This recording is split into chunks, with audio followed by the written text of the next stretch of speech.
Welcome back into the Arrowhead Pride Chiefs training camp report on Saturday, August 6th. Day 9 of Chiefs training camp is in the books. Instead of Pete Sweeney today, we are joined by Arrowhead Pride's lead analyst, Ron Kopp, who is taking in the beautiful, humid, hot St. Joe air on Saturday morning. Ron, you told me that you're sitting in a Price Chopper parking lot, waiting for me to call you. How's it going? How was practice this morning?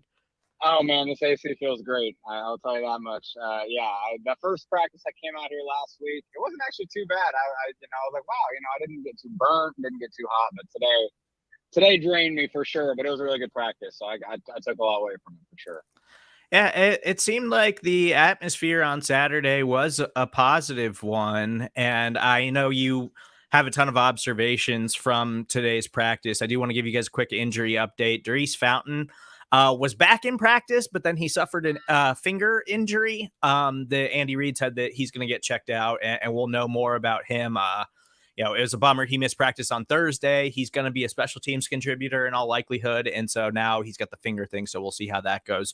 Jody Fortson, still no practice for him dealing with the quad injury. We'll get an update on him as training camp moves along, and hopefully he'll be able to get back into action here in the near future. But Ron, I want to ask you about Orlando Brown, because I noticed a lot of your observations. You're talking about Orlando's looking good out there. Like he's slimmed down. He looks like he's quick and like he has really stayed in shape even during his holdout this offseason. Yeah, well, on that slim down point, I want to point out that even you watch the franchise episode 1, their YouTube video, you even notice that Brett Veach says the same thing, right? The Chiefs are even noticing that same thing with this slim down figure. And there's something I've always noticed about Brown is he does have a quick first step off the snap. I remember, I can't remember what game it was, but last year I remember opposing fans kind of complaining that they even felt like he had a false start at times. And that's kind of what it looked like today, man. In that first team period, he was just so quick off the snap. Frank Clark had no chance really to do really much of anything. There was about one play I noticed where Frank maybe got the best of him on the outside a little bit, but Brown's first step is looking really quick, and I think that really gives him an advantage, obviously, because he isn't the fleetest of foot, right? But maybe now with maybe a bit of slim down figure, maybe he has that little bit of a extra half second to really get back and help himself on those pass sets. But also, you don't want to lose that strength he has as a run blocker, right? And I didn't see that be the case, man. I saw a few times Brown paving some huge holes for the running backs by just collapsing on the defensive line and kind of creating holes. So yeah, I really like what I saw from Brown today, and I'm excited to see that he didn't lose any strength or power. It doesn't seem like with maybe a slim down figure that could help him in his pass sets. Yeah, and obviously he's playing this season to try to get that big contract extension. So we'll see if that winds up happening here in Kansas City or elsewhere after the season. But they need a big year out of him, and he's going to be a cornerstone along that offensive line. So it's nice to know that he's looking good so far in camp, even after his short holdout period. I want to ask you about Chiefs rookie George Karlaftis. You mentioned that he's starting to show some power and some explosion, and that's something we talked about his game a ton here on the Arrowhead Pride podcast network. He is a powerful rusher. Like he's a guy that wants to run right through you. And it seems like we're starting to see a lot of that in training camp. Yeah, today, here's one thing to note before is that he isn't still the technical starter of the starting defense. Dana still seems to be taking those first team reps whenever they kind of first get going with all the plays, all the run throughs and everything. But he is rotating, obviously, in quite a bit with the first team, getting him pass rush reps. And there was a stretch during the team period today where he was over Andrew Wiley at right tackle. And, man, he was just hammering him, really just attacking his outside shoulder, really collapsing the pocket. And there was a couple times he really got close to Mahomes. One time, I think he did hold up a little bit smartly, which is nice to see from the rookie. But if it was full go, I think he hits the ball out of Mahomes' hands potentially on a certain play. So I really think, and you heard him talk about this, he knows he's a power rusher. He embraces that. In his press conference, he mentioned that, as a freshman at Purdue, that's really what he hammered. His coach kind of wanted him to hammer that speed to power and really just perfect that. You could kind of be seeing that same thing here as a rookie in terms of, hey, I know what I'm good at. I'm just going to perfect this power rushing, perfect being a bully, perfect, bull rushing someone back, into the quarterback's lap. That's going to be my first step as an NFL player. I'll worry about, progressing my other moves, my more finesse moves, maybe later. For now, I'm going to focus on the power. It really seems like that may be the case, what he's doing right now. And then, I know Wiley's not the biggest guy, the most powerful guy, but he was having a lot of trouble with Karlaftis. And I think that kind of gives you a preview of what to expect this year from a snap-to-snap basis of what you're going to get out of Karlaftis. Yeah, and that's the kind of guy that Spags loves. He wants you to be those just like monster wrecking ball kind of edge rushers. And, Yes. Karlaftis maybe not necessarily being the starter now is in part to the Chiefs signing veteran pass rusher Carlos Dunlap, who did see his first practice reps on Saturday. Did you see anything from Dunlap? Was there anything to really take away from his first full practice as a Chief? Well, he's huge. There's no doubt about that. I do think one thing that's really enticing about, that I thought about recently with having Dunlap and Chris Jones, you have two of the league's best defensive linemen at batting down the pass at the line of scrimmage, right? I think they were both in the top 4 or 5 last year and batted passes at the line of scrimmage per PFF. And I think that height in that build is something you're really gonna like about Dunlap when he gets going. But yeah, during practice, I didn't see much of him. He definitely rotated in with the ones. There was one play, in the 9-on-7 period where they're focusing on the run game. Dunlap kind of was there at the front side of a run and stuffed Pacheco before he could get to the line of scrimmage. So it's good to see him, active out there, rotating in with the ones. I think you'll see more and more of him as camp goes. Obviously, he just got here, but it is really exciting to kind of think about, because I really think Mike Dana's shown some stuff too as well. I think the foursome that you have at defensive end now, none of them may be like super, one of the best in the league right now, but I think the rotation of 4 of them is really something that offensive tackles, having them fresh all the time, it's really going to be, something to that they're not going to be looking forward to dealing with, I would say. Yeah, I'm feeling a lot better about the Chiefs pass rush now that Carlos Dunlap is on the field for them and that defensive line in general. And yeah, it sounds like Mike Dana is having a really nice camp this season. Something it's kind of become a joke between me and Pete on these training camp reports that, he is raving about rookie cornerback Joshua Williams and saying, like, oh, Jalen Watson's getting run with the first team defense and he looks really good. But rookie cornerback Trent McDuffie is locked into a starting cornerback spot, but hasn't necessarily looked great at times, has struggled a little bit, but it seemed like that finally changed today. He was making some impact plays on the field, if I'm understanding this correct. So it's got to be nice that we're finally seeing some progress out of their rookie first round pick. Yeah, it's one of those things where it's hard to evaluate maybe a corner in camp because if they're not getting thrown at, you don't really have much of a takeaway. But that may be that they may not be getting thrown at, right, because they're covering well or something, So today we actually got some targets that McDuffie had, and he broke up 2 passes. One, he had kind of trailing leverage on Juju, kind of running towards the sideline, and just had completely blanketed and really had nowhere for the pass to even be completed, even if it was a perfect pass.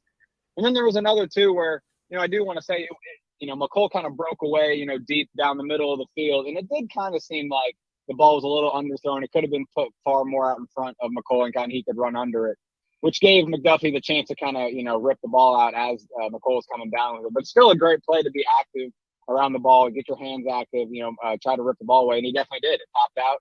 It actually, almost popped out and turned into an interception because it kind of floated in the air for a second. So all that to say is, yeah, I think McDuffie, the strength as a player, I would say maybe immediately will be just covering and maybe not the ball skills, but just kind of denying that the pass ever gets there. I think that's what he's going to have to focus on right away because he doesn't have the length and maybe the physical skills to be as much of a ball denier at the point of the catch like a Joshua Williams maybe or guys in the past like Charvarius Ward. But you saw today that when he actually got the pass targeted to him, he did make a few plays on the ball. And that's encouraging because, again, he doesn't have that, maybe that's size skill set, but he's definitely a first round cornerback for a reason, man. You saw it today. Yeah, and I say it's kind of become a joke on this show. It's tongue in cheek. Like we're in training camp and he is being put in a less than favorable situation, being asked to start as, hey, we need you to shut down one side of the field as a rookie. And you're not going to get time to develop there. We just need you to do it. And it's not a great situation for you to throw a rookie into. So there's going to be some growing pains. And the same thing goes with Joshua Williams, who has looked really good in training camp. And I think it's safe to say personally that he's locked into the third cornerback spot on this roster, at least until Rashad Fenton gets healthy. And, we haven't really gotten much of an update on when the Chiefs are hoping to have him back. So it could be a while before he's ready to go. Did you see anything out of Joshua Williams? Have you been impressed with what you've seen from him so far? Well, just the fact that he looks like he belongs is I think, a very big statement for someone that played D2 football last year, obviously. So, yeah, I know I don't know exactly how they rotate these guys in and out. I know we saw Jalen Watson, play a little first team reps in that third cornerback position as recently as this week. But yeah, you see, I looked today. I didn't see one time that Williams was not that starting outside cornerback in the starting offense when they're at least in the nickel. And that's really encouraging, man. I don't know if they need to, if they ever rotate within the practices or if they always give these third cornerbacks the full practice. But Williams started camp as this guy. He's obviously, he was back in that role today. And no, I didn't see, too many plays on the ball or anything from him today specifically, but it just is impressive again for a 4th round rookie, a D2 guy to be earning the reps of, the trust of Spags to start right away over guys like Lonnie Johnson, DeAndre Baker. Baker's a guy that's been here for, a year plus in the system and is a veteran, obviously. I will say, speaking of the quarterbacks, and I mentioned Lonnie Johnson, it does seem like he has elevated himself up to the second team outside cornerback.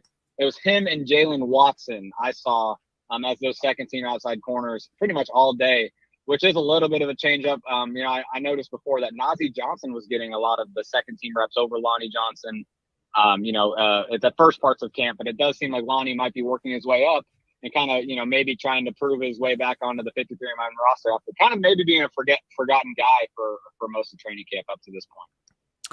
Yeah, the secondary right now, at least the cornerback group, is a little worrisome for me, just because they're so young and there's so many unprovens there. And you talk about the Chiefs' early season schedule, but Joshua Williams so far, everything that you've seen from him, you're just like, okay, well, Chiefs might have gotten a steal, and that player, at least, if he's playing himself into a starting role week 1 of the NFL season as a 4th round rookie, that's pretty impressive. Couple other rookies that you said you were keeping an eye on Saturday. Isaiah Pacheco has quickly become a fan favorite, and everybody's expecting big things from him. And you're also keeping tabs on Leo Chenal. Did you see anything from them on Saturday of note or anything that impressed you? Yeah, you know what? Pacheco, again, just continues to get plays, man. Just continues to get reps, continues to, not just work as a traditional running back, but you see him, motion out wide like they use Clyde at times. I did notice, a wheel route to him, on one play where he made a nice little catch.